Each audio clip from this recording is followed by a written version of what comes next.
Mas tem outras coisas que a alimentação também faz, gerando inflamação. Então, na alimentação, por exemplo, quando você coloca, né, nós olhamos a alimentação nossa do dia a dia, nós estamos riquíssimos em grãos, riquíssimos em glúten, trigo, e aí tem a lectina do trigo, que chama, que é um antinutriente, está lá, que é o glúten, mas os demais grãos também estamos riquíssimos, mas o que pega mais é realmente o glúten, e são substâncias, né, que alteram a flora bacteriana, a nossa microbiota. A microbiota é o conjunto das bactérias que nós temos lá no nosso intestino, né, e que tem trilhões de bactérias lá dentro, e essas bactérias se dividem em bactérias boas e bactérias ruins, né, e elas precisam de um equilíbrio para que esteja tudo certinho. E veja bem, a maior parte do seu sistema imunológico está lá no seu intestino. Então, quando eu tenho, por exemplo, uma bactéria que vai adentrar aqui na minha pele, por exemplo, eu machuquei, pisei num prego, enferrujado ali que seja, né? E aí eu crio ali umas bactérias locais, né? Ou aquela bactéria começa a proliferar. O que eu estou fazendo? Eu estou ativando o processo inflamatório ali. E aí, daquele processo inicial que tem lá no seu pé, na pontinha do seu pé, né, aquele processo de inflamação onde as células estão deslocando, tem uns negocinhos que chamam macrófagos, é um sistema de defesa mesmo, sabe? Como se fosse uma policial, assim, um sistema de polícia. E aí você começa, tem aqueles que são do pelotão de frente, que são os macrófagos, os monócitos vão deslocando para lá, e o bicho, né, começa ali agora a comer aquela bactéria, fagocitar, e eles começam a se comunicar por rádio amador, começam a mandar mensagens ali, opa, me chama aqui os linfócitos T, linfócitos B, e aí ele começa a produzir um processo inflamatório, né, ele começa a produzir anticorpos, ele começa a descrever melhor aquela bactéria ou aquele vírus que seja, e aí você começa agora com as respostas à distância, né, e aí você começa a chegar ali e deslocar mais equipes para poder conter aquela inflamação. Ou seja, seu organismo interno está passando por um processo rebuliço, é como se fosse uma guerra interna. A maior parte do sistema imunológico, aquele que nós acabamos de falar, sabe aquela polícia de plantão, né? Aqueles carros de polícia de plantão, estão ali. Por quê? Porque o seu intestino tem quase 300, 400 metros quadrados. É quase uma quadra, né, de superfície que a gente fala. De superfície, se você esticar todas as velocidades do seu intestino e você esticar, dá 400 metros quadrados aqui. Uma quadra de tênis, por exemplo, você tem aqui dentro. É uma área de superfície. E essa área de superfície está em contato aqui o tempo todo com a alimentação, com nutrientes, com toxinas, com produtos químicos, com tóxicos, com metais pesados, tudo. E esse processo ali, ele precisa ser filtrado. E quem filtra isso? É o sistema de defesa, o sistema imunológico, que tem uma concentração altíssima lá no seu intestino. Então está todo mundo de prontidão.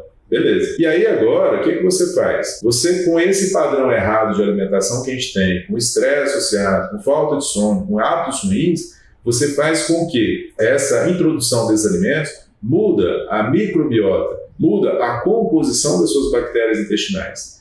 E agora você começa a criar dentro do seu intestino um ambiente inflamatório que pega a parede do intestino. Essa parede ela é revestida por enterócitos, por células intestinais, ali, células, né, que tem que manter isso aqui blindado. Ele só permite passagem do que realmente precisa ser excretado e só permite absorver aquilo que precisa ser absorvido, que é importante para o seu organismo. E agora você tem uma parede intestinal dessa forma, aberta. Permeabilidade intestinal aumentada. Um dos mecanismos das doenças autoimunes, um dos mecanismos da porta de entrada de inflamação do seu organismo. E é assim mesmo, aberta. E pedacinhos de glúten, pedacinhos de bactérias, chama liposacárides, pedacinhos de bactérias, pedacinhos de cocô, tá ali dentro mesmo. Isso aqui, ó, passa para a parede e passa para o seu organismo.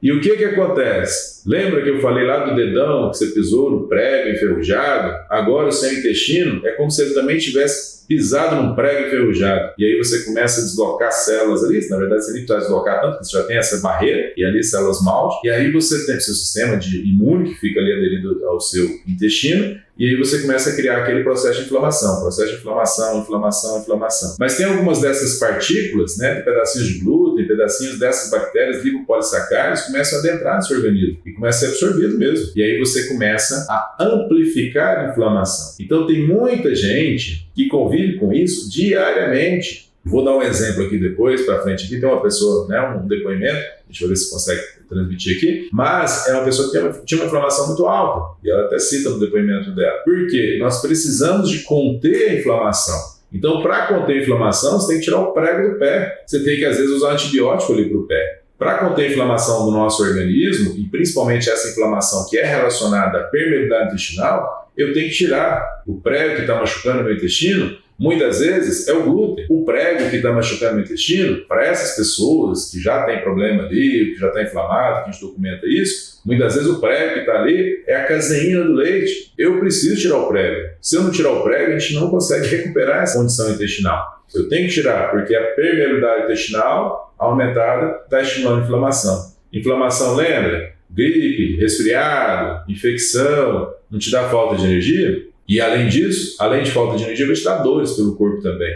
Além de falta de energia, vai te dar o caminho e a abertura do caminho para as doenças autoimunes. Que hoje, por exemplo, nos Estados Unidos, 1 em cada 6 pessoas, tem trabalhos que mostram, 1 a cada 6 pessoas tem alguma doença autoimune. Tireoidite Hashimoto, esclerose múltipla, artrite reumatoide, lúpus eritematoso sistêmico, dermatopolimiosite, vitiligo, psoríase, dermatite psoriática, síndrome de Sjögren, e aí vai. O que você quiser. São mais de 90, 100 doenças autoimunes. Inclusive, atribui-se talvez a doença cardiovascular, talvez não, o mecanismo também, tem um componente autoimune. Doença de Parkinson tem um componente autoimune. Então, veja bem a importância do seu intestino e a interação do seu intestino com a sua alimentação. Então, não dá para desprezar. Não dá para desprezar esses 400 metros quadrados de área de superfície, de absorção que nós temos dentro do nosso intestino, porque são 7, 10 metros, 7, 8, 9 metros ali de intestino que você tem aí dentro, e você tem essa interação com a alimentação. O que mais interage no seu organismo é o seu intestino. Ah, doutor, estou com alergia. Beleza. Aí a gente fica preocupado. Tira shampoo, olha o creme que você está passando, olha isso, olha aquilo, papapá. Veja bem, mas a sua pele é que tem menos contato. É muito mais fácil você olhar para a sua alimentação do que propriamente para o que está se expondo. Muita gente está aí lá, estou cheio de catarreiro, secreção, vias respiratórias aumentadas, cheio de muco, secreção, e vai lá, por exemplo, e tem um intestino ruim e está se expondo, por exemplo, a caseína do leite, por exemplo, uma das coisas que está relacionada a essa condição de muco e elevado. Ok? Então, a inflamação persistente é ali uma das condições que te dá indisposição, te dá cansaço, fadiga, falta de energia.